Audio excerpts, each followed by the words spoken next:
నా దేవుని పిల్లలైన మీకు అందరికీ ప్రభు నామములో నా ప్రత్యేకమైన వందనాలు శుభములు తెలియజేస్తూ ఉన్నాం. మరి చాలా ప్రాముఖ్యమైనటువంటి సమయానికి వచ్చాం. టైం అప్పుడు 12:20 అయిపోయింది. దేవుని యొక్క పరిశుద్ధమైనటువంటి గ్రంథాన్ని మనం చదువుకున్నటువంటి మాటలు తీద్దాం. సామెతల గ్రంథము 8వ అధ్యాయము 17-18 వచనాలు మరొకసారి చదువుకుని 17వ వచనాన్ని చదువుకుని ముందుకు వెళ్దాం. చదవండి. నన్ను ప్రేమించే వారిని నేను ప్రేమించుచూ ఉన్నాను. చాలు, దేవునికి స్తోత్రం. చిన్న ప్రార్థన. పరిశుద్ధుడా, నమ్మకమైన దేవా, నీకు స్తోత్రాలు. నాయనా, ఇదిగో తండ్రి, భూమి ఆకాశములను సృష్టించక మునిపే నాయనా మమ్మలను ప్రేమించిన దేవుడు అయ్యా. సమస్తాన్ని కలగజేయక మునిపే నాయనా, ఇదిగో తండ్రి, మమ్మల్ని ప్రేమించిన దేవుడు అయ్యా. సమస్తాన్ని నోటి మాట ద్వారా కలగజేసిన వాడువు. మమ్మల్ని అయితే నీ స్వరూపమందు నీ శివహస్తాలతో చేసుకొని మమ్మల్ని ఎంతగానో ప్రేమించావయ్యా. మమ్మల్ని ప్రేమించి చివరకు మా కొరకు ప్రాణం పెట్టిన దేవానికి స్తోత్రాలు. నీ కొరకు మేము కూడా నాయన ప్రాణము పెట్టబొద్దులమై ఉన్నంత విశ్వాసాన్ని పరిపూర్ణమైన ప్రేమని మాలో ఉంచమని నజరేయుడని యేసు నామములో ప్రార్థన చేస్తున్నాం పరలోకపు తండ్రి. ఆమేన్. దేవునికి స్తోత్రం. హల్లెలూయా.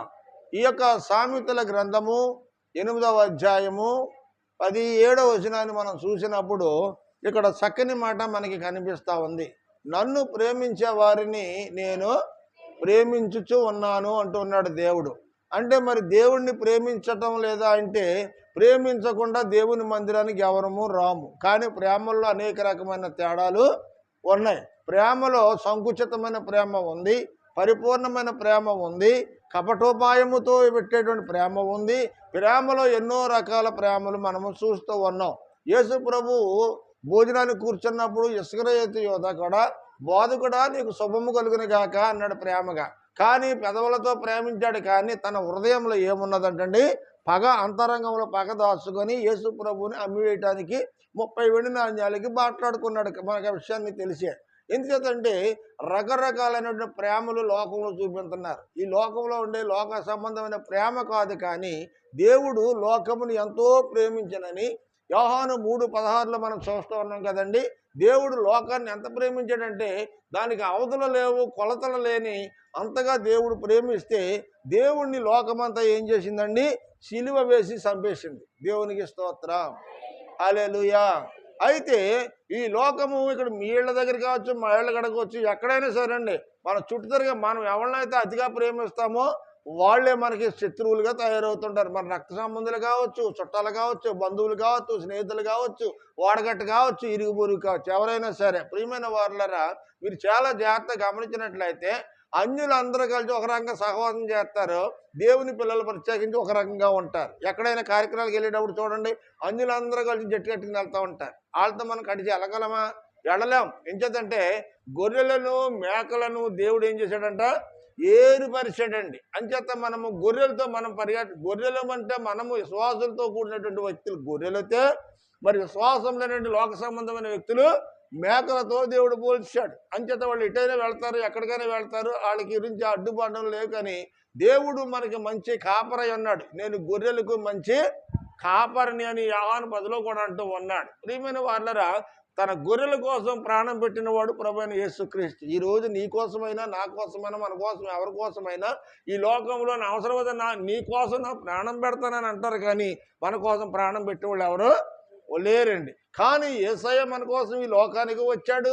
తన స్వరక్తాన్ని ఇచ్చి మన కొరకు మనలను సజీవ యోగంగా సంపాదించుకొని మన దాసత్వం అనేటువంటి కాడి నుండి విడిపించి తన స్వరక్తంతో విడిపించినటువంటి దేవుడు. అనేకమైన చోట్ల వేల కొలది భోజనాలు పెట్టాడు యేసు ప్రభు. యేసు ప్రభుని రాళ్లతో కొట్టారంట. ఎవరు కొట్టారంట?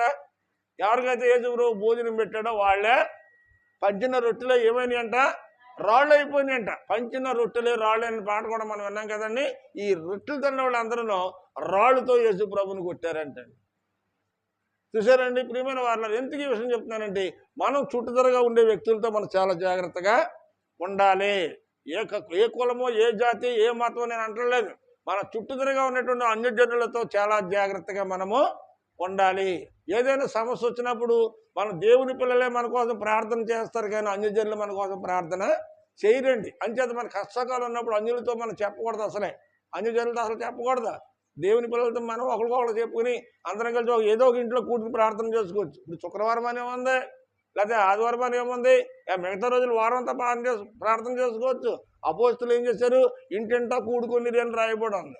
ఇవాళ నలుగురు ఒక ఇంట్లో దిబ్బర గారి ఇంట్లో కూడుకుంటే, రేపు ప్రేమకుమార్ ఇంట్లో కూడుకుంటే, వెళ్ళి ఎస్తిరాని ఇంట్లో చేసుకోకూడదు. అలాగా చేసుకున్నారు వాళ్ళు ఆ రోజుని. మరి మనం ఎందుకు చేసుకుంటలేదు? ఆడకున్నటువంటి ప్రేమ మనలో లేనందువలన. ప్రేమ ఉండాలండి. ఏదైనా చేయాలంటే ముందు ఏముండాలి? ప్రేమ ఉండాలి. ఇంటింటా ఏం చేశారు వాళ్ళు? ఇంటింటా కూడుకొని అని రాయబడి, ఇంటింటా కూడుకున్నారు. ఇంటింటిగా కూడుకున్నారని ఇవాళ మా ఇంట్లో ప్రార్థన పెట్టుకుంటాం, రేపు మీ ఇంట్లో పెట్టుకుంటే వెళ్ళండి అవతల ఇంట్లో. పాస్టర్ గారు రావకల్లా కుటుంబంగా మీరు ప్రార్థన చేసుకుంటే ఎంత చక్కగా ఆశీర్వాదాలు ఉంటాయి. మీ కుటుంబాలు ఎంత దీవెనకరంగా ఉంటాయి. ఒకళ్ళ కష్టకాలు ఒకళ్ళు తెలుసుకుంటారు కదా, ఒకరి గురించి ఒకళ్ళు ప్రేమాప్యతలు పెరుగుతాయి కదా. ఇలా కూడుకోవటం వల్ల ఏం చేస్తుంటే ఒకరికంటే ఒకరి మీద ఆప్యాతలు ప్రేమలు పెరుగుతూ ఉంటాయండి. ఒంటరిగా ఉన్నంత కాలము మనం ఒంటరిగానే ఉండిపోతాం. ఒంటరిగా ఉన్న కట్టె నివురు కప్పిపోద్దని ఎన్నోసార్లు వాక్యాలు విన్నాం మనం. అది పాత నిబంధనలో రాయబడి ఉంది. కందకము ఒకటి తవ్వి కందకములో నీళ్లు పోసి పైన కట్టెలు పెట్టి దాని మీద ఒక వధించబడినటువంటి దూడను పెట్టి కింద ఆకాశముడు అగ్ని వచ్చి మండినప్పుడు ఏమైందంటే అన్నీ కూడా అంటికిపోయినాయి.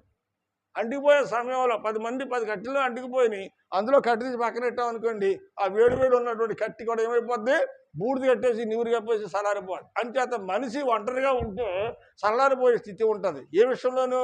ఆత్మీయంగా ప్రార్థన విషయంలో. ఈ రోజున అనేకులు ప్రార్థన చేయలేకపోతున్నారు, అనేకులు మోకాళ్ళు పోలేకపోతున్నారు, అనేకులు చేతులు ఎత్తలేకపోతున్నారు, కనీసం 10-15 నిమిషాలు ప్రార్థన చేయలేకపోతున్నారు. మరి రాత్రి అంతా ప్రార్థన చేశారు వీళ్ళు, తెల్లవారులు ప్రార్థన చేశారు. యాకోబు ప్రార్థన చేయలేదా అమ్మా? యేసు ప్రభు శిలువ మీద ఎన్ని మాటలు పలికాడు అమ్మా? 7 మాటల పలికి సంపూర్తి అయింది అన్నారు. అవునా? అంటే సంపూర్ణ రాత్రి ప్రార్థన 7 గంటలకు ఖచ్చితంగా చేయాలి. అంటే సంపూర్ణ రాత్రి ప్రార్థన ఎప్పుడు నుంచో పెడదాం అనుకుంటున్నారు. పగలో అరగంట మీరు కూర్చోలేకపోతున్నారు, నడులు మోస్తారు, కాళ్ళు మోస్తారు, సంపూర్ణ రాత్రి ప్రార్థన ఇంకేం పని చేస్తారు మీరు అని నేను ఆలోచించవలసి వస్తుంది. కానీ సంపూర్ణ రాత్రి ప్రార్థన ప్రతి నెల మొదటి ఆదివారమో లేకపోతే మొదటి శనివారమో మొదటి శుక్రవారం ఏదో ఒక రోజు అనుకుని రాత్రి ప్రార్థన చేసుకుంటే 7 గంటల ప్రార్థన. 7 గంటల ప్రార్థన మీకు రాత్రి ఏ టయానికి స్టార్ట్ చేసుకుంటే బాగుంటుందో ఆలోచించుకుని ఆ టయాన్ని ఒక్కరోజు నిద్ర మానెత్తిపోయిందే ఉంది. మన ఆరోగ్యాలు దేవుడు చక్కగా కాపాడుతున్నాడు కదా. ఎన్ని రాత్రులు నిద్రలేని రాత్రులు గడుపుతున్నారు ఈ లోకస్తులు. ఆలోచించండి. ఎవరికి తెప్పుకోలేని సమస్యలతో, అప్పులతోనూ, అనారోగ్యాలతోనూ, బిడ్డల సమస్యలు, బిడ్డల కాపురాలు సరిలేక ఏమండి ఎన్నో రాత్రులు నిద్రలేని రాత్రులు తల్లిదండ్రులు గడుపుతూ ఉన్నారే. ఒక్క రాత్రి ప్రభు కోసం మనం గడపలేమా? గడపవచ్చు. పట్టుదల మనకు ఉండాలి, దేవుడి ప్రేమ ఉండాలి. ప్రేమ అంటే అది. అంతేకనుక మన దేవుడి మందిరానికి వచ్చేపోతే ప్రేమ అని కాదు. ప్రేమ లేకుండా దేవుడి మందిరానికి మనం రాము. ప్రేమ ఉంది, కానీ ఈ ప్రేమ సరిపోదంటున్నాడు దేవుడు. తనగా మన కోసం ప్రాణం పెట్టేసాడు ఆయన. నువ్వు ప్రాణం పెట్టకపోయినా ప్రాణం పెట్టేంతగా నువ్వు ప్రార్థన చేసే వ్యక్తిగా ఉండాలి. దేవునికి స్తోత్రం. నన్ను ప్రేమించేవారిని దేవుడు ఏమన్నాడు? నన్ను ప్రేమించే చూస్తాడు ఒకసారి. ప్రేమ వేరు, లోతైన ప్రేమ వేరండి. నువ్వేదైనా సరే దేవుని పనికి ఏదైతే ఆటంకం వస్తుందో దానిని పక్కన పెట్టి దేవుని పనిలో ఉండాలి. కొంతమంది ఏమంటారండి, అయ్యా పిల్లలతో కుదరట్లేదయ్యా. మరి పిల్లలు లేని వాళ్ళ సంగతి ఏంటి? పిల్లలు లేక బాధపడతలేదా? బాధనారు లేదా? పిల్లలు లేని వాళ్ళు ఎంతోమంది కన్నీరు అన్నపానములుగా చేసి ఏడుస్తున్నారు. అయ్యో ఒక బిడ్డనిస్తే బాగుండేని. ఈ రోజు దేవుడు నీకు చక్కటి బిడ్డలు ఇచ్చాడు. ఎందుకో తెలుసా? నీ పిల్లలు ఓలివా మొక్కల వల్ల నీ బల్ల చుట్టూ ఉండాలని కోరుకుని ఆయన నీ పిల్లల్ని ఇచ్చే పిల్లల్ని ఆశీర్వదించాడు. దేవుడు నీకు ఇచ్చిన పిల్లలు నాకు అడ్డుగా ఉన్నారని చెప్పి అనకూడదు. అలాగంటే ఏం చేస్తాడు దేవుడు? తీసుకుపోతాడు. పిల్లలతో కుదరట్లేదు అంటే దేవుడు తీసుకుపోతాడు అంతే. పిల్లలే నీవు అడ్డు అనుకుంటే పిల్లలు లేకుండా చేస్తాడు దేవుడు. అంచేత మనం ఎప్పుడు కూడా ఏ పని ఉన్నప్పటికీ దేవుని పని అనేటప్పటికి మన పనులు పక్కన పెట్టేసుకోవాలి అంతే. నాకు దూడతో సాగట్లేదండి, లేకపోతే గొర్రెలతో సాగట్లేదండి, లేకపోతే పిల్లలతో సాగట్లేదండి, దాంతో నువ్వు దేని కొరకైతే సాగట్లేదని ప్రభు సన్నిధిలో నువ్వు చెబుతున్నావో దానిని నీకు అడ్డుగా లేకుండా దేవుడు తీసిపడేస్తాడు అంతే. ఏదైనా సరే కావచ్చు, నువ్వైనా నేనైనా ఎవరమైనా. అంచేత దేవుని విషయంలో ఫలానది నాకు ఆటంకంగా ఉంది, అందుకు నేను రాలేకపోతున్నానని చెప్పి మనం ఎప్పుడు కూడా అనకూడదు. దేవునికి స్తోత్రం. మా ఊళ్ళో రామరాయణ గుడి చాటులో కాపాటలు ఉంది. ఎప్పుడు కూడా రస్గా ఉంటుందండి కాపాటలో. అసలు ఆపు ఉండదు. అన్ని రోజుల కంటే ఆదివారం ఇంకా బేరం ఎక్కువ ఉంటుంది, డబల్ బేరం ఉంటుంది ఆదివారం. ఆదివారం ఖచ్చితంగా నువ్వు కొట్టి కట్టేస్తారండి. నువ్వు వాళ్ళు ఎత్తు ధనం వెయ్యి కొట్టి తీరా రోజుని ఎంత బేరం ఉన్నా సరే. అది ఎవరు చూస్తున్నారు? ప్రజలమైన మనం చూస్తున్నాం, అతని అంతరంగాన్ని దేవుడు చూస్తున్నాడు. ఎవరి కోసం కట్టేశాడు? దేవుని నామము నిమిత్తమే. అంటే 6 దినాలు కష్టపడి పని చేసుకుని 7వ దినాన్ని ఏం చేయాలంట? విశ్రాంతిని నువ్వు ఆటేసి చెప్తే మిగతా రోజులన్నీ కూడా దేవుడు ఆశీర్వదిస్తాడు. ఆదివారమే నువ్వు డుమ్ము కొట్టేసి ఆదివారం దేవుని మందిరానికి రాకుండా వేరు వేరు పనులు పెట్టుకుని దేవుడు నిన్ను ఆశీర్వదించమంటే ఎలాగ ఆశీర్వదించాడు ఒకసారి ఆలోచించండి. దేవుడికి స్తోత్రం. దేవుడు హెచ్చించగలడు, అవసరమైతే పైన ఉన్నవాడి కింద పడగొట్టడు కూడా. నెబుకద్నెజరు రాజు ఏమైపోయాడు? నెబుకద్నెజరు రాజు అంటే సామాన్యం అండి, కోట్ల కొద్ది ఆస్తిపరుడు. అటువంటి వాడికి ఏమి లేదంట, తినడానికి తిండి లేకుండా చేశాడు దేవుడు. ఎందుకని? మనసును గర్వించినందుకు. చాలా ప్రమాదం అండి. మన లోకంలో కూడా ఉన్నారు, అయ్యా గర్వానికి ముందు ఏంటంటే నాశనానికి ముందు గర్వం నడుతుందండి. గర్వం పొరపాటును కూడా మన జీవితంలో రానివ్వకూడదు. దేవుడు మనల్ని హెచ్చించగలదు. మనం తగ్గించుకుని ఉంటే దేవుడు ఇంకా అభివృద్ధి పరుస్తాడు, ఆశీర్వదిస్తాడు. కొంచెం మనం ఎదిగేటప్పటికి దేవుని మీద తిరుగుబాటు చేస్తావు, లేదా దేవునికి దూరంగా ఉండవు, మనం దేవుని మందిని డుమ్మి కొట్టామనుకోండి, దాని పరిణామం చాలా తీవ్రంగా ఉంటుంది. దేవునికి స్తోత్రం. హల్లెలూయా. నా ప్రియమైనటువంటి వేరులారా, ఇప్పుడు కనపడదు. ఇప్పుడు ఎలా విత్తనం పెడితే దానికి మూల కట్టేదానికి 6 నెలలకి ధాన్యం పట్టట్లా. ఎలా ఒడ్లు కింద నీటిలో పెడితే అది 5 నెలలకు 6 నెలలకు కానీ పంటకు రావట్లా వ్యవసాయం. అలాగే చెరువులో చిన్న చేప ఎత్తుంటే 2 సంవత్సరాలు రాత్రి వాళ్ళు కష్టపడతారు కానీ సరైన టైంకి రావట్లా. ఎంత టైం పడుతుంది మయాన్ని? అలాగే మంచికైనా చెడ్డకైనా ప్రతిదానికి టైం ఉంటుంది. చెడ్డకి కూడా టైం ఉంటుంది దాని ఫలితం కొనడానికి. అలాగే మంచికి కూడా ఫలితం ఉంటుంది.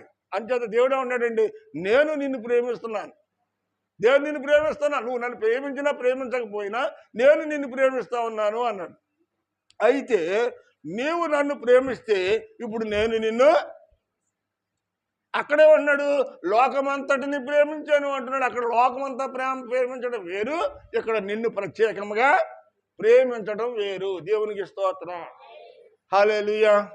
నా ప్రియమైనటువంటి వారలారా, ప్రేమ అంటే మీకు చిన్న విషయం చెప్తాను. మనకేనా నిన్నగా ఏమొచ్చినాయి ఏంటి? వినాయక చవితి పండుగ వచ్చింది. బెల్లం తారుకులు, ఉండరాళ్ళు, పప్పులు, ఎండ్రాళ్ళు, రకరకాల పప్పులన్నీ వండుకుంటారు. ఇవన్నీ మనం కూడా వండుతున్నా వాళ్ళమే. అంచేత మనకి ఇవన్నీ తెలుసు. ఏమన్నా కదంటారా? తెలుసు. ఇప్పుడు కూడా మందిరానికి వచ్చేవాళ్ళు కొంతమంది ఇంటికాడ చేస్తున్నారు అక్కడక్కడ నాకు తెలుసు. ఏమంటే ఏంటని అడిగితే అబ్బాయి పిల్లలు దేవుడు నమ్ముకోలేదు కదండి, వాళ్ళు చేసుకున్నారండి, వాళ్ళు కొబ్బరికాయ కొట్టుకున్నారండి. మరి రేపు పొద్దున్న వాళ్ళ కదా వస్తావు, ఇక్కడ ఎందుకు ప్రార్థన? నీకు నీ పిల్లలకు నువ్వు చెప్పుకోవాలి అన్నప్పుడు బయట నువ్వు ఎలా చెప్పగలుగుతావు అంటారు కదండి. వీడు పాస్టర్ అండి, వీడి కుటుంబం సరిలేదు కానీ పక్కడికి బోధ చేస్తాడండి అంటాడంట.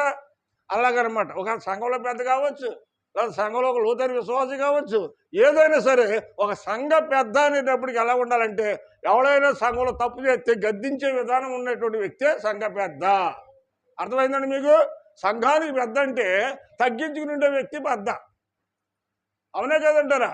పెద్ద అంటే ఏంటి? పొడుక్కుంటాడనా? కాదు, పెద్ద మనసు చేసుకునేవాడే పెద్ద మనిషి అంటే. అలాగే సంఘానికి ఒక పెద్ద అంటే ఆత్మీయులో బాగా బలంగా ఎదిగినవాడు, పరిశుద్ధాత్మ శక్తి చేత నింపబడిన వాడిని సంఘ పెద్దను పెట్టండి అని చెప్పి అపోస్తలుల కార్యముల గ్రంథంలో ఉంది. అపోస్తలుల కార్యముల గ్రంథంలో అలాగే 7 స్త్రీలు కూడా వాళ్ళు పరిశుద్ధాత్మ చేత నింపబడిన వాళ్ళు ఉండాలి. లోక సంబంధమైన జ్ఞానం కలిగిన వాళ్ళు దేవుని పనులు పెద్దరికాలకి పనికిరారండి. లోక సంబంధమైన ఆలోచన కలిగినటువంటి వాళ్ళు సంఘంలో సమాజ పదవులకు పనికిరారు. పదవులు కాదు మనకు కావాల్సింది. పరిసరలో బాగా స్థితులుగా మనం ఉన్నప్పుడు దేవుడు మన ఉన్నతమైన స్థితిలోనికి నడిపిస్తాడు. తగిన సమయంలో ఆయన ఏర్పాటు చేసుకుంటే ఆ పరిసర నానాటికి విస్తరించబడతారు. దేవునికి స్తోత్రం. హల్లెలూయా. ప్రియమైనటువంటి వారులారా, ఈ మధ్యాహ్న కాల సభలో నన్ను ప్రేమించి నేను నిన్ను ప్రేమిస్తాను అంటున్నాడు. అంటే మామూలుగా ప్రేమ వేరు, పరిపూర్ణమైన ప్రేమ. ఇవాళ మా అమ్మ చనిపోయింది, దిన కార్యక్రమం అండి. ఈరోజు ఎంతోమంది దూరాలు చుట్టాలు వచ్చారండి. ఇంచుమించు ఒక 100 మంది 150 మంది చుట్టాలు వచ్చారు. నేను అక్కడ ఉండవలసినటువంటి రోజే. కానీ నా తల్లి కంటే, నా తండ్రి కంటే, బంధువుల కంటే, స్నేహితుల కంటే, అందరికంటే ముఖ్యమైన వాడు నా కొరకు ప్రాణం పెట్టినా నా యేసయ్య అక్కడే. దేవునికి స్తోత్రం. హల్లెలూయా. తల్లి ఎవరని చెప్పాను పోయిన వారం? తల్లి సూత్రధారి మాత్రమే. అర్థమైందా మీకు? తల్లి ఎవరంట? సూత్రధారి. అవునా? అది దేవునికి స్తోత్రం. సూత్రధారి కదండి, పాత్ర.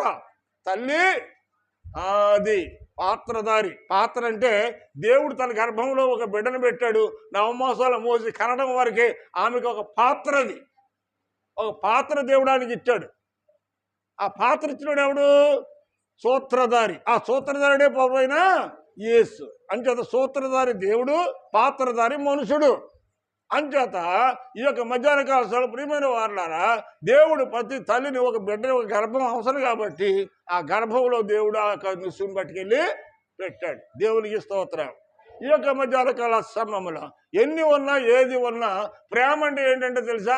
ఆదివారం నీకు పెళ్ళి వస్తుంది అనుకో, ఏం చేస్తావు నువ్వు? మీ అక్కగారి అమ్మాయిదో, మీ అక్కగారి అమ్మాయిదో, తమ్ముడి గారి అమ్మాయిదో, అన్నయ్య గారి అమ్మాయిదో పెళ్ళి వచ్చింది అనుకో, ఆదివారాలు ఎప్పుడు వారానికి ఒకసారి వస్తానుంటాయి కదా, పెళ్ళి వస్తామని రాదు, పెళ్ళికి వెళ్ళిపోతాం ఈరోజు అని చెప్పి ఆదివారం డుబ్బై కొట్టు పెళ్ళికి వెళ్ళిపోతాం. అది ప్రేమ అంటే ఎవరినో ఎక్కువ ప్రేమించినట్టు. ఆ ఆదివారం నువ్వు ఎవరి కోసం వెళ్ళి వాళ్ళని ఎక్కువ ప్రేమించినట్టు అవుతుంది. అవునా కాదంటారా? అదనమాట. ఈ రోజున మా అమ్మను విడిచిపెట్టి నేను ఇక్కడికి వచ్చేసానంటే ఎవరిని ప్రేమించినట్టు? అది మీరు నేర్చుకోవాలి. మనకి ఎవరిని చూడొద్దు. సేవకుడు ఎలా ఉంటే సంఘం అలాగే ఉంటుంది అంటండి. అలా ఉండాలి. తల్లిదండ్రులు ఎలా ఉంటే పిల్లలు కూడా అలా ఉండాలి. నువ్వు సన్నిధికి వచ్చావు, నీ పిల్లలు కూడా సన్నిధికి రావాలి. అవునే కాదంటారా? అది మనం దేవుని మందిరానికి వెళ్ళడం, మరి పిల్లలు కూడా మనతో పాటు ఉంటే రేపొద్దున వాళ్ళు కూడా పెరిగి పెద్దవాళ్ళే మంచి దైవభక్తులుగా మారతారు. లేదనుకోండి గజ దొంగలుగా మారతారు. అంటే పిల్లల్ని అలటతలుగా తుంటలుగా ఉంచకూడదండి.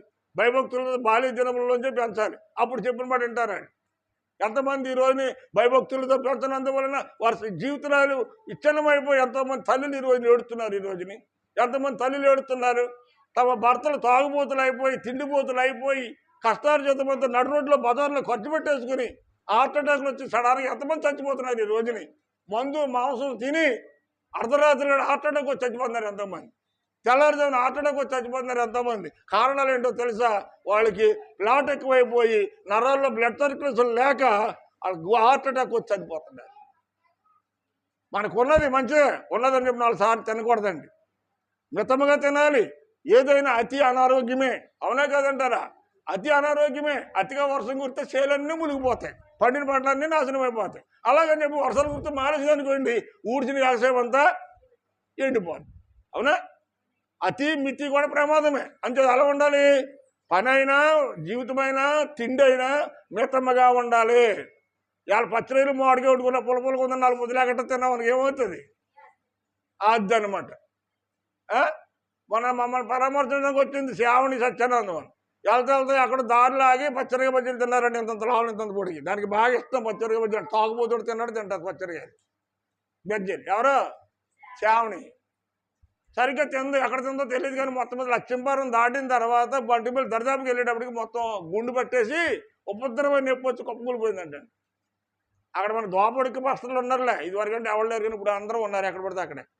వెంటనే మా మేనల్కి ఫోన్ చేసి కారు వేసుకెళ్ళాలి. కారు మీద ఎక్కించుకుని డైరెక్ట్గా బందరు తీసుకెళ్ళి హాస్పిటల్లో జాయిన్ చేసి చాలా ఎక్కించి అన్ని శుభ్రం అయిన తర్వాత తెల్లారి గంటల పోతే 2 గంటలకో 1 గంటకో హాస్పిటల్లో తీసుకొచ్చి మళ్ళీ వాళ్ళ ఇంటికాడ దింపి మళ్ళీ ఇంటికి వెళ్ళాడంటండి. అప్పుడు నాకు ఫోన్ చేయప్పుడు మేము ప్రార్థనలో ఉన్నాం.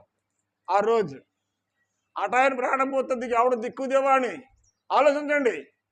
ప్రియమైన వారులారా, ఎంచేతంటే ఏదైనా సరే తల్లికైనా తండ్రికైనా దూరంగా ఉంటే శ్రమ పడినప్పుడే తల్లిదండ్రుల యొక్క విలువ తెలుస్తారు. ఇంట్లో ఉన్నాను ఫోన్ ద్వారా కార్యక్రమాన్ని జరిపించి వచ్చాను. ఆ రోజుని నీ డబ్బు ఉంటే ఎవరికి కావాలి? నీ డబ్బు ఉంటే చాలు తింటావు. నీ కష్టం వచ్చినప్పుడు కనీసం నీ కళ్ళు తిరిగిపోయి మొఖం తిరిగిపోయి పడిపోవంటే మొఖం మీద నీళ్లు కొట్టేవాడు కావాలంట. ఏమంటాం మీరు? అది దేవునికి స్తోత్రం. హల్లెలూయా. అయితే నన్ను ప్రేమించేవారిని నేను ప్రేమిస్తానంటున్నాడు. దేవుడిని నువ్వు ఎంతగా ప్రేమిస్తావో అంతగా దేవుడు నన్ను ప్రేమిస్తాడు. ఆదివారం మందిరానికి వెళ్ళే టయాన్ని కానీ, శుక్రవారం ఆరాధనకి వెళ్ళే టయాన్ని కానీ, మధ్యలో మనం వాళ్ళని ప్రార్థన పెట్టిన ప్రార్థన టైంలో కానీ మనం ఏ పని పెట్టుకున్నా ఆ పని మానేసి దేవుని సన్నిధిలోకి వచ్చామనుకోండి, దేవుడు 100 రెట్లుగా ఆశీర్వదిస్తాడు. ఆశీర్వదించబడిన తర్వాత మళ్ళీ ఆయనకి ఏం చూపించకూడదు? ఈపి చూపించకూడదండి. 20 గ్రంథంలో ఉంది, నా ప్రజలు ఎంత ఆశీర్వదించినా వాళ్ళు నాకు వీపునే చూపించున్నారు అన్నాడు. దేవునికి స్తోత్రం. అంటే దానికి అర్థం ఏంటంటే ప్రార్థనకి దూరం అయిపోయారు, మందిరానికి దూరం అయిపోయారు అని చెప్పి దేవుడు ఎంతగానో చింతపడతా ఉన్నాడు.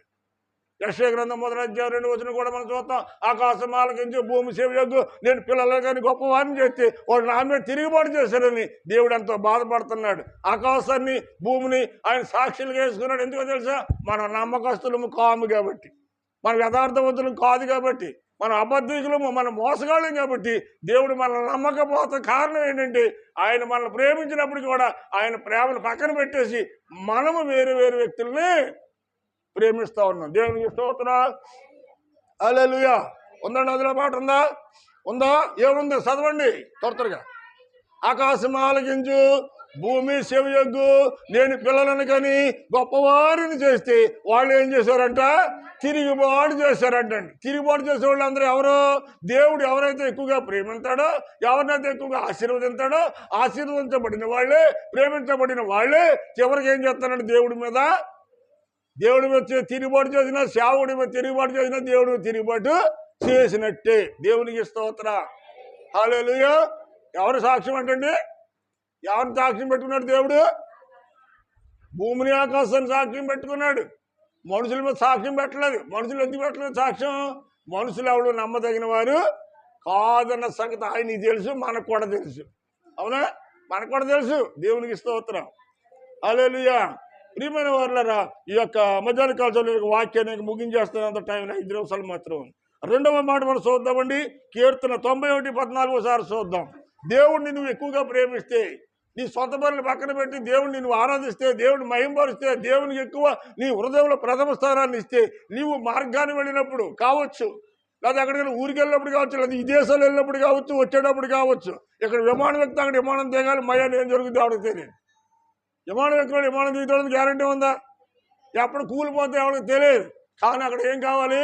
దేవుని కృప కావాలి. డబ్బు రక్షించదు, నీ వెండి బంగారం నేను రక్షించు. నువ్వు 10 సంవత్సరాలు కోయిట్లో ఉండి 10 కేజీల బంగారము 10 కోట్ల రూపాయలు ఆస్తి సంపాదించుకుని అక్కడి నుంచి ఎక్కడికి వస్తా ఉండి మార్గంలో నీకు విమానం కూలిపోతే నీ బతుకేమైపోద్ది. నేను క్షేమంగా దేవుడు తీసుకొస్తున్నాడా లేదా? తీసుకెళ్తున్నాడా లేదా? సంపాదించుకున్నావు లేదా? నువ్వు సంపాదించుకుని నీ కడుపుకి, నీ పిల్లలకి పొలాల పొట్టలు అన్ని నీ బ్యాంకు బ్యాలెన్స్లు నువ్వు పోగేసుకుంటావు. కానీ కనీసం దేవుని కొరకు నువ్వు కనీసం 1,00,000 రూపాయలు ఖర్చు పెట్టి దేవుని మందిరానికి ఏమి చేయించలో, కనీసం 50,000 ఖర్చు పెట్టి దేవునికి ఏమి చేయించలో, దేవునికి చేసే మనసు నీకు రాదు కదా. దేవునికి స్తోత్రం. హల్లెలూయా.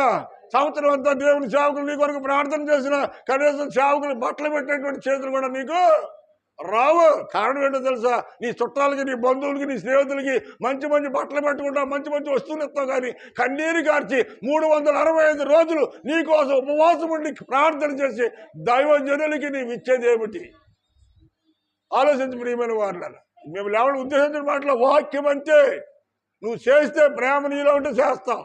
మాలో ప్రేమ ఉంది కాబట్టి మేము నీకోసం కన్నీరు విడిచి ప్రార్థన చేస్తున్నాం. నువ్వు చూసినా చూడకపోయినా, నువ్వు ప్రార్థన చూడవు. నువ్వు ఎంచేతంటే నేను ఎక్కడ ఉండి ప్రార్థన చేస్తున్నా, నువ్వు క్షేమంగా ఉన్నావు, అక్కడ ప్రార్థన జరుగుతుందన్నమాట.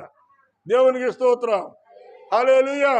అందుచేతే మనల్ని ప్రేమించే వారిని మనం ప్రేమించడం అంటే మనము కూడా ప్రేమించడం నేర్చుకోవాలి. ఇతర ప్రేమలు మనం కూడా అర్థం చేసుకోవాలి. వాళ్ళు మనల్ని ప్రేమిస్తున్నారు, మనం కూడా వాళ్ళని ప్రేమించాలి. దేవునికి స్తోత్రం. హల్లెలూయా. చదవండి వాక్యాన్ని. 91వ కీర్తన 14 ఏముంది? అతడు నన్ను ప్రేమించుచున్నాడు గనక నేను అతని ప్రమాదంలో తప్పింతాను అన్నాడు. అతడు నన్ను ప్రేమిస్తున్నాడు కనుక. నీవు దేవుడిని ప్రేమించావా? నీకేదైనా ఆపద వచ్చిందా, కష్టం వచ్చిందా, బాధ వచ్చిందా, వ్యాధి వచ్చిందా, కన్నీరే అన్నపానములుగా చేసుకుని ఎవరితో చెప్పుకోలేని సమస్యతో నీవు దిగమింగిపోతున్నావా, కుళ్ళిపోతున్నావా? దేవుడు అంటున్నాడు, ఆ బాధలన్నింటిలోంచి కూడా నా కుమారుడా, నా కుమార్తె, నేను నిన్ను తప్పించుతాను అన్నాడు. అక్కడ సగం వాక్యం. అతడైనా ఆమెనా ప్రేమించే వారికి కష్టం వస్తే దేవుడు సోత్తా ఊరుకునేవాడు కాడు. ఏమంటున్నాడంట?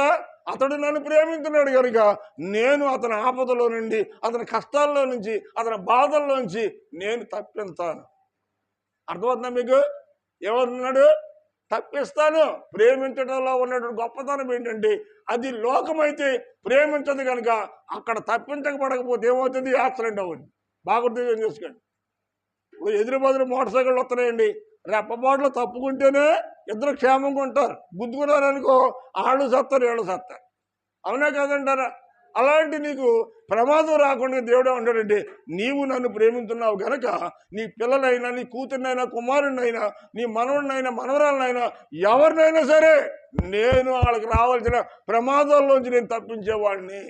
ఎప్పుడు ఎలాంటి పరిస్థితుల్లో ఎలాంటి టయాన్ని ప్రమాదం ఎదురైనా సరే ఆయన రెడీగా కాసు కూర్చుంటాడు మన గురించి. ఎప్పుడు ఏది సాతాను ఏ విధంగా అటాక్ చేస్తాడో మనకు తెలియదు, కానీ దేవునికి తెలుసు. దేవుని దూతను ఏర్పాటు చేస్తాడు.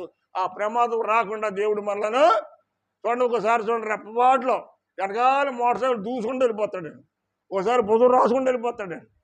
అండి ఎంత ప్రమాదం. రోడ్డు మీద వాకింగ్ వెళ్ళినప్పుడు కూడా వెనకాల ఎవడు గెంటుకుంటూ వచ్చేస్తాడండి. పైగా మన మీద అక్కడికి దెబ్బలాడికి వచ్చేస్తాడు, బూతులు తిట్టేస్తాడు, దిక్కునే చెప్పుకోమంటాడు. రకరకాలుగా అక్రమం విస్తరైపోయిందండి. ఇప్పుడు ఎక్కడ చూసినా అక్రమం విస్తరించిపోయింది. ప్రియమైన వారులారా, నీవు దేవుడిని ప్రేమించే పరిపూర్ణంగాను దేవుడు నన్ను ప్రమాదాల్లోంచి తప్పించాడు. అది మనకు మెయిన్. మనకు కావాలని ఏంటంటే ఉదయం లేచిన కానీ మధ్యరాత్రి వరకు మనం కష్టపడుతున్నా పని చేస్తున్నాం, కానీ మనం తప్పించే వాళ్ళు ఎవరు లేరు మనకి, మన దేవుడు తప్ప. అంచేత మన దేవుని ఎడల భయభక్తులు కలిగి ఆయన మిక్కడంగా ప్రేమించాలి. ఆయన కంటే ఎక్కువ ఎవరిని కూడా మనము ప్రేమించకూడదు. ప్రేమించొద్దు అంటే ఎవరిని పంపించొద్దని కాదు, ఆయన తర్వాతే మీకు దౌడుకు సూట్ ఇవ్వాలి. అవునే కదంటారా? ఎవరి తర్వాత? దేవునికి ఇవ్వాలి మొట్టమొదటి స్థానం. దేవునికి స్తోత్రం, హల్లెలూయా. ప్రియమైన వారులారా, తర్వాత మరొక వచనం చూద్దాం. యెషయా గ్రంథం 55:6లో కూడా మనం చూసినట్లయితే, ఇప్పుడు కృపాకాలము, దేవుని రాకడకు ముందు కృపాకాలం జరుగుతూ ఉంది. ఇప్పుడు ఆయన సంచరిస్తూ ఉన్నాడు, ఎక్కడ పడితే అక్కడ సంచరిస్తూ ఉన్నాడు. ప్రియమైన వారులారా, దేవుడు సంచరిస్తూ ఉంటే ప్రార్థన చేస్తే పిలిస్తే పలుకుతున్నాడు. ఇప్పుడు ఆయన రాయి కాదు అప్పగా, దేవుడు పిలిస్తే పలుకుతున్నాడు. యెహోవా మీకు దొరికే కాలమందు మీరు నిర్లక్ష్యం చేయకుండా ఆయన్ని మీరు కొనియాడండి, మీ కుటుంబాలను ఆశీర్వదిస్తాడు. రేపు ఉపవాస ప్రార్థనలు జరుగుతున్నాయి.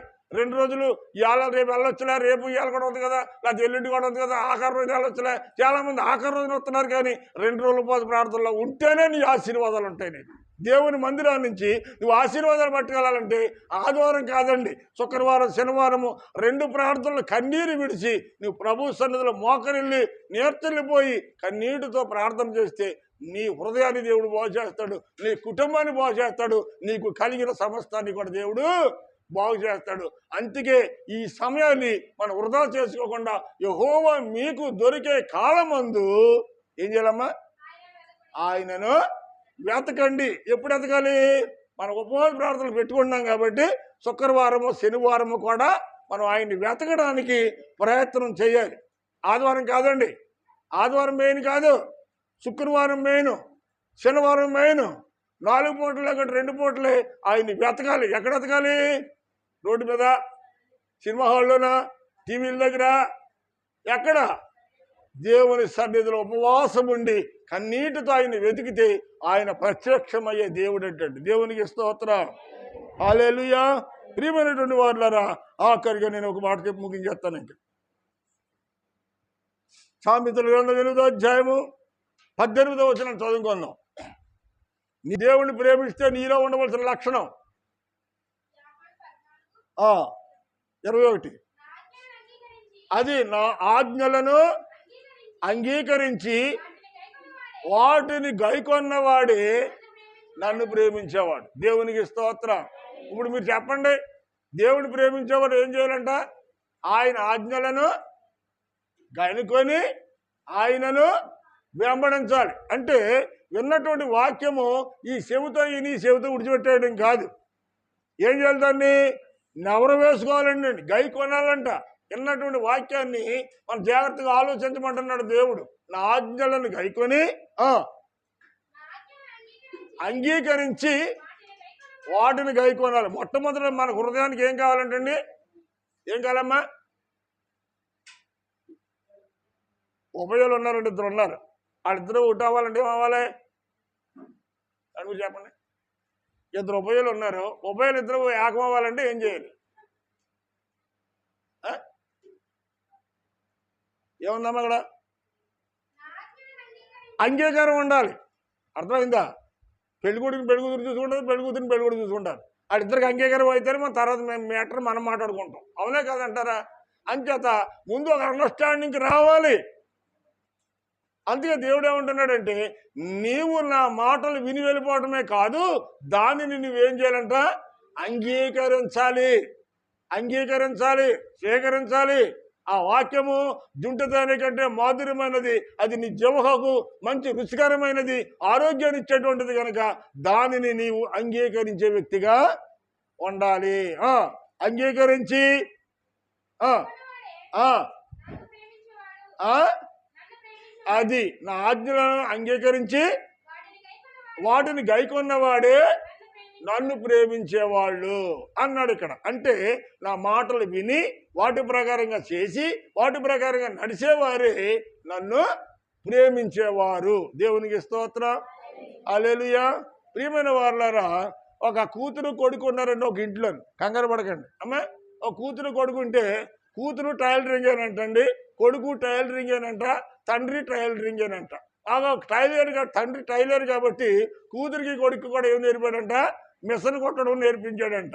సరే సందగాడ ఆయన ఏం చేయడంటే మన కొంతకాలం అయిన దేవుని ప్రేరేపణ బట్టి ప్రభువుని నమ్ముకొని దేవుని పిలుపుని అందుకొని సేవలో వచ్చాడండి టైలర్ గారు. దేవునికి స్తోత్రం. హల్లెలూయా. అయితే తెల్లారగట్ల రేపు రాత్రి మీటింగ్ ఉంది.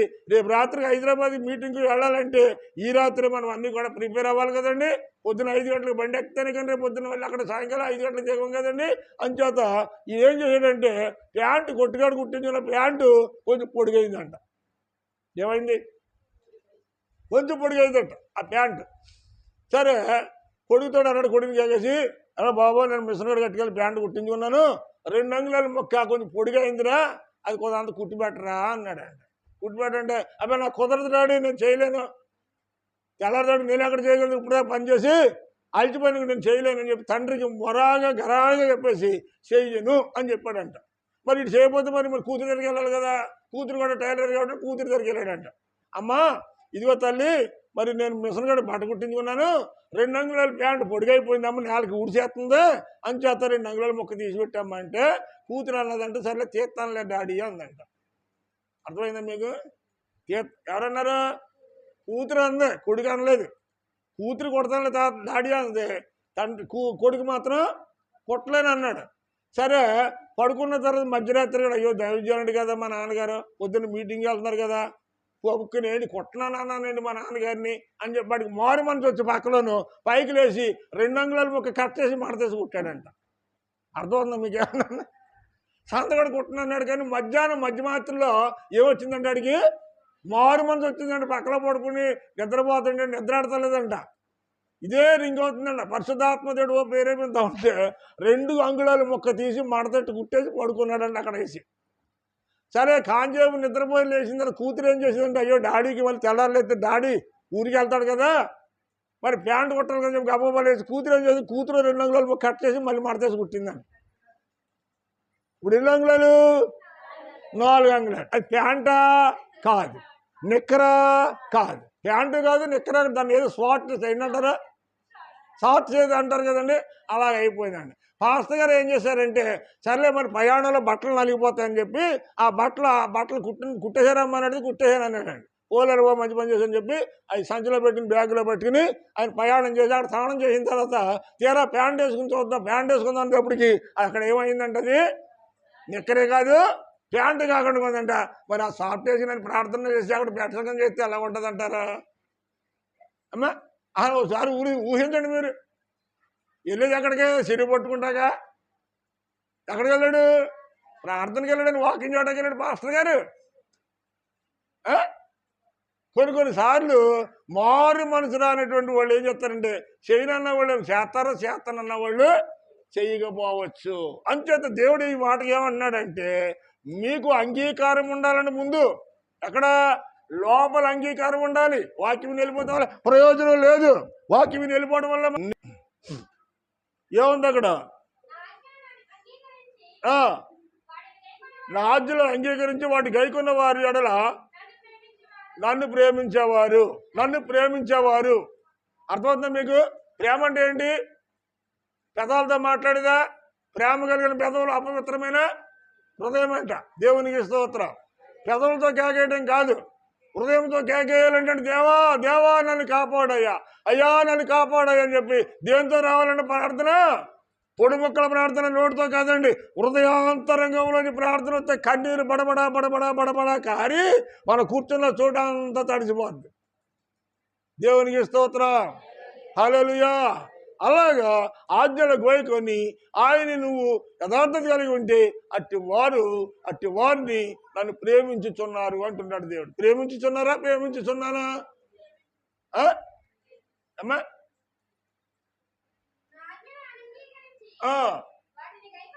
వాటిని గైకొనేవాడే నన్ను ప్రేమించేవాడు. మరి నీవు నన్ను ఆయన ప్రేమించనమా? లోకంలో ఉన్న వాటిని ప్రేమించనమా? లేదా దేవుడు మనకిచ్చిన వాటిని ప్రేమించనమా? భార్య అయితే భర్తను ప్రేమించింది, భర్త అయితే భార్యను ప్రేమిస్తున్నాడు, భార్య భర్తలు అయితే వెండి బంగారాలు ప్రేమిస్తున్నారు. ఈ లోక సంపదల మీద ఉన్నటువంటి ప్రేమ దేవుని మీద ఉండట్లేదండి. అందుకని ఆదివారం చాలా మంది డుమ్ము కట్టాడు దేనికోసం? డబ్బుల కోసమే. ఇవాళ పనికి వెళ్తే ఒక 1000 రూపాయలు 800 కూలి వస్తుంది కదా, ఆ కూలి పని కోసం పని మానేసి వాళ్ళు ఉన్నారు. ఏదో 4 గేదెలు ఉంటే పని మానేసి వాళ్ళు ఉన్నారు. ఏమన్నా ఒక 50 మేకలు ఉంటే పని మానేసి వాళ్ళు ఉన్నారు, 50 గొర్రెలు పని మానేసి వాళ్ళు ఉన్నారు. అన్ని సమృద్ధిగా ఉంటే టీవీలు కూడా కూర్చుని చర్చికి మానేసి వాళ్ళు కూడా ఉన్నారు. మేనేజర్ దాకా టీవీకి ఎందుకు కూర్చున్నాయి? దేవుడు సూత్రలేదా? నీ తల్లి పోయినా అక్కడ విడిచిపెట్టిన ఇక్కడికి వచ్చావన్న సంగతి దేవుడికి తెలీదా? సంఘానికి తెలీదా? సమాజానికి తెలీదా? ఒకవేళ సంఘానికి సమాజానికి దేవుడికి తెలీదా? ఆదివారం నువ్వు టీవీ దగ్గర కూర్చున్నావా? నువ్వు ఊరిపడాలు చేస్తున్నావా? చుట్టాలు ఇళ్ళకి వెళ్ళావా? లేకపోతే ఎక్కడెక్కడ తిరుగుతున్నావో? ఒకవేళ పాస్టర్ గారికి నువ్వు మోసం చేయొచ్చు, సంఘానికి మోసం చేయొచ్చు, కానీ దేవుడు చూస్తున్నాడా లేదా? నీ ప్రతి నోటి మాటను బట్టి దేవుడు తీర్పు తీరుతాడు. నీకైనా నాకైనా నోటి మాటను బట్టి తీర్పు తీరుతాడు. ప్రియమైన వారులారా, దేవుడిని అంగీకరించి ప్రేమించేవారు అంటే ఆయనను అంగీకరించేవారుగా గైకొనేవారుగా ఉండాలి. అప్పుడు దేవుడు ఉన్నాడు తెలుసండి. సామెతల గ్రంథము 8వ అధ్యాయము 18వ వచనంలో చక్కగా ఆయన ప్రేమించేవారికి దేవుడు ఏమిస్తాడు చూడండి. 3 రకాలైన ఆశీర్వాదాలు ఇస్తున్నాడు. ఒకటి, మొట్టమొదటిది ఐశ్వర్యము. మనిషి దేనికోసం మానేస్తాడు? ఆదివారం మందిరానికి మాట్లాడలేమ్మా. దేనికోసం మానేస్తాడు? డబ్బుల కోసం మానేస్తాడు. ఆ దేవుడు ఏమంటున్నాడంటే, నువ్వు సమస్తాన్ని విడిచిపెట్టి నా మందిరానికి వస్తే నా మందిరంలో నీకు నేను ఆశీర్వాదం కాదు ఐశ్వర్యం ఇస్తాను అన్నాడు. ఐశ్వర్యం వేరు, ఆశీర్వాదం వేరు. ఏమిస్తాడు దేవుడు? ఐశ్వర్యం ఇస్తాడు. దేవునికి స్తోత్రం.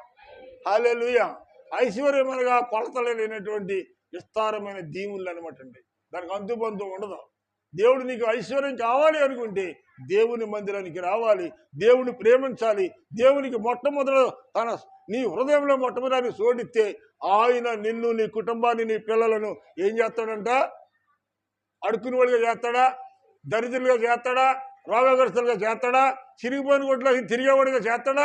ఆదివారం దేవుడిని నమ్ముకున్నందుకు నువ్వు ఎక్కడికి వెళ్ళినా సిగ్గు చేయటండి. ఇది నీ ఇంటి పక్క కూడా అడుగుతాడు నిన్ను, ఏమయ్యా ఇవాళ చర్చికి వెళ్ళలేదే, అమ్మ ఇవాళ ఆదివారం చర్చికి వెళ్ళలేదు అడగరా నీ ఇంటి పక్క వాళ్ళు? అంజులు అడుగుతారు నిన్ను. ఒకవేళ ఆదివారం మందిరానికి మానేస్తే, బుద్ధిహీనంగా మనం మానేస్తే ఆ పక్కన ఉన్న వాళ్ళు ఏమంటారు తెలుసా? అమ్మ ఇవాళ మందిరానికి వెళ్ళలేదు, ఇవాళ ఆడ దగ్గర కూడా మనం అబద్ధం ఆడతాం. ఏమని? ఏదో సాగు చెప్తే ఆడగా అబద్ధం ఆడతాం. అంటే మన మీద ఎవడు బాగున్నట్టు? ఆదివారం మందిరానికి వెళ్ళలేదు అని అడుగుతున్నాడు అంటే అంత సిగ్గుచెట్టు మరొకటి ఏది లేదు. సిగ్గుతో తలదించుకోవాలి. ఈ మందిరానికి వెళ్ళేవాళ్ళు ఆదివారం మందిరానికి వెళ్ళకపోతే వాళ్ళింటి పక్కళ్ళు, వాళ్ళింటి ఎదురోళ్ళు, ఇంటి వెనకాళ్ళు, ఇంటి ముందోళ్ళు ఎవడో కూడా అడుగుతారు, ఏమో ఇవాళ మందిరానికి వెళ్ళలేదు అంటే. సిగ్గుచేట మాట మనం మించుకోకూడదా? మనం ఆదివారం మందిరానికి వస్తూ కొంతమందిని మందిరానికి తీసుకురావాలి. ఇవాళ తీసుకురావాల్సిన నీవే అంజజరుల చేత నువ్వేం చెప్తున్నాట ఏలెట్టు చూపించిన పరిస్థితి మనకు వస్తుంది ఈరోజు. అవునా కాదంటారా? ప్రియమైన వారులారా, లేకపోతే మందిరం ఎంత ఖాళీ ఎందుకు ఉంటుంది? ఎంత ఖాళీ ఎందుకు ఉంటుంది మందిరం? అలా వచ్చేవాళ్ళే కరెక్ట్గా వస్తే మందిరం సరిపోద్దా? చాలదా? ప్రియమైన వారులారా, ఎందుకు విషయం చెప్తున్నానంటే, దేవుడు నువ్వేమైతే ఏటి కోసం అయితే నువ్వు మందిరాన్ని విడిచిపెట్టి బయట తిరుగుతున్నావు, అది దేవుని మందిరానికి వచ్చేవాళ్ళకి ఇస్తాను అంటున్నాడు. దేవుడు చెత్తపరిచాడు. ఇప్పుడు ఇవిడికి ఒక అరెకరం పొలం ఉందనుకోండి, అమ్మ మందిరం కడదాం 10 సెంట్ల మంది ఇస్తుంది ఇవిడి మాట్లాడమండే. ఇవిడే కాదు, మీరే ఎవడెవరో ఇస్తారా? మీరు ఎవడన్నానా? మీకు అరెకరం ఉన్నా, ఎకరం ఉన్నా, 2 ఎకరాలు ఉన్నా దేవుని మందిరానికి 4 సెంట్లు తలం ఇచ్చేవాడు ఎవడన్నా ఉన్నారు ఇక్కడ? ఎవరు మీరు? కారణం దేవుని కంటే మనం ఎక్కువ ఎవరిని ప్రేమిస్తున్నాం? వాళ్ళ కడుపుని పుట్టిన పిల్లలే ప్రేమిస్తారు ఎక్కువ. బాగా అర్థం చేసుకోండి. ఏదన్నా ఉంటే కొడుకు కోసమే దాస్తారు, ఏదైనా ఉంటే కూతురు కోసమే దాస్తారు. కానీ అయ్యో దేవుడు మనల్ని ఎంతగా ఆచరించాడు, పోలే దేవుడు మన 25 సెంట్లు పొలం ఉంది, అందులో 4 సెంట్లు దేవుడికి ఇద్దాం మందిరానికి అనుకుంటామా? మాట్లాడరా? మరే ఆ మాట చెప్పడానికి ఏంటి? నిజంగా ప్రేమిస్తున్నట్ట? అప్పుడు నిజంగా ప్రేమిస్తున్నట్ట కాదు. దేవుడికి ఇచ్చాడు, సమస్త భూమిని ఆయన కలగజేస్తాడు. భూమి అంతా ఆయనదే. ఆయన ఇచ్చిన భూమి మీద మనం ఉంటున్నాం. ఆయన 4 సెంట్లు మనం ఇవ్వలేం. అర్థమైందా? అంచేత నన్ను ప్రేమించేవాళ్ళు, నా ఆజ్ఞలు కనుక్కునేవాళ్ళు ఖచ్చితంగా నన్ను ప్రేమిస్తారు. అయితే ఇక్కడ ఉన్నాడండి, ఒకటి ఐశ్వర్యం ఇస్తాను, రెండోది అమ్మా, రెండవది ఘనత. మొట్టమొదటిది ఐశ్వర్యము, రెండవది ఘనత. ఘనత అంటే ఏంటి? ఘనత అంటే ఏంటి?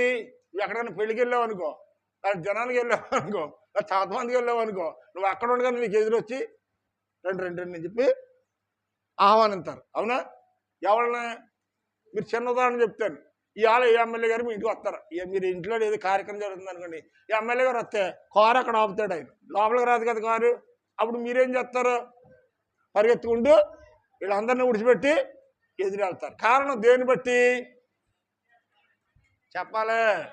దేని బట్టి? అతనికి ఉన్న పదవిని బట్టి అతన్ని ఘనపరిచి అతన్ని మనము ఎదురెళ్ళి తీసుకొస్తాం. అంటే దేవుడు ఏమంటాడండి ఇక్కడ? ఒకటి మొట్టమొదట ఐశ్వర్యము, రెండవది ఘనత. డబ్బు ఉన్నవాడికి ఘనతని ఇస్తారా, డబ్బులు లేనివాడికి ఇస్తారా? మాట్లాడరా?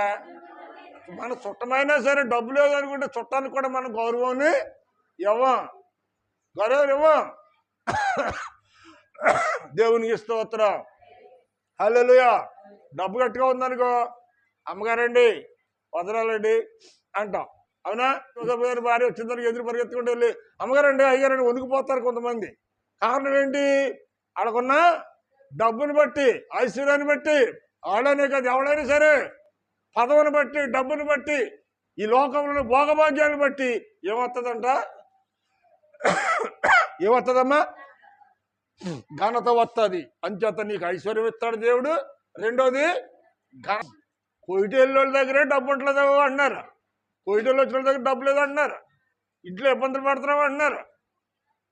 ఇలాంటి రకరకాల మాటలు అక్కడ ఎవరో చెప్తున్నారు. ఇంట్లో ఇండియాలో ఉండి పని చేసుకునే వాళ్ళు కాదండి, కోయిటేళ్ళు వచ్చిన వాళ్ళు ఇబ్బందులు పడుతున్నారు ఎక్కువగా. కారణం ఏంటంటే దేవుడు వాళ్ళకంటే మనల్ని శ్రేష్ఠులుగా ఉంచాడని అర్థం చేసుకోవాలి. దేవునికి స్తోత్రం. అప్పుడు దేవుడు వాళ్ళు ఎంత తెచ్చుకున్నా 4 రోజుల్లో ఆరిపోదు.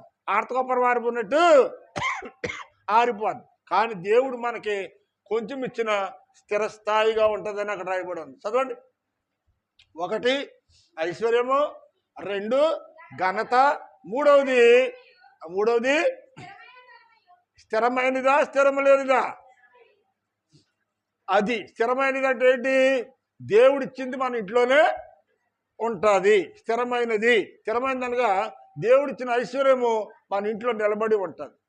స్థిరము లేనిది ఐశ్వర్యం మన ఇంట్లో ఎంత ఉన్నా ఏదో 2 రెక్కలు కట్టుకుని ఎగిరిపోవాలి. అంచేత అలాంటి ఐశ్వర్యం మనకు వద్దు. మనకి ఎలాంటి ఐశ్వర్యం కావాలి? స్థిరముగా మన ఇంటిలో ఉండే ఐశ్వర్యం కావాలి. అది ఎక్కడ దొరుకుద్ది?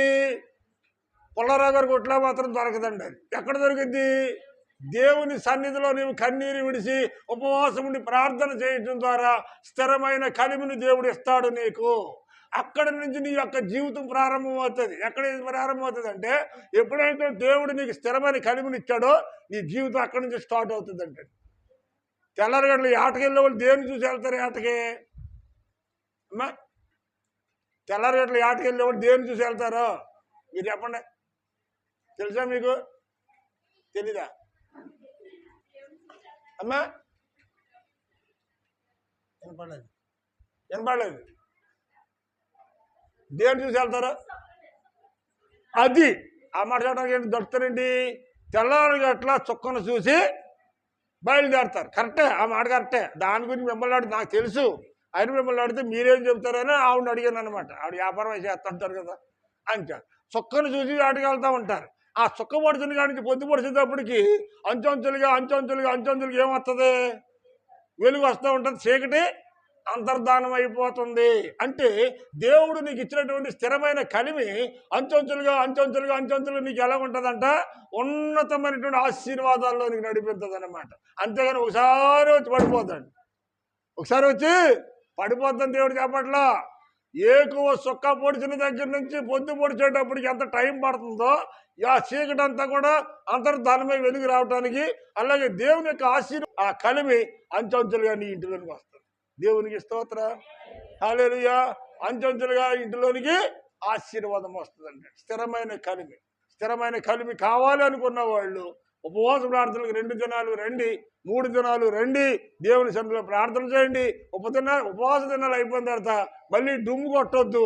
అక్కడి నుంచి మనం దినదినం అభివృద్ధి చెందడం ప్రారంభించాలి. ఎంతమంది అయితే ఈ రోజుని దేవుని వాక్యాన్ని విని దాని ప్రకారంగా గైకొని నడుచుకోవడానికి ఇష్టపడుతున్నారో, ఈ లోకంలో ఉన్న వాటన్నిటికంటే దేవునికి ప్రథమ స్థానం ఇవ్వటానికి ఎందరైతే ఇష్టపడుతున్నారో అట్టి వారికి పరిశుద్ధాత్మ దేవుడు మొట్టమొదటిగా ఐశ్వర్యము, రెండవది ఘనత, మూడవది స్థిరమైన కలిమి సమృద్ధిగా ఇచ్చి మిమ్ములను మీ కుటుంబాలను ఆశీర్వదించునుగాక. ఆమేన్. God bless you. దేవుడు మనందరిని దీవించునుగాక.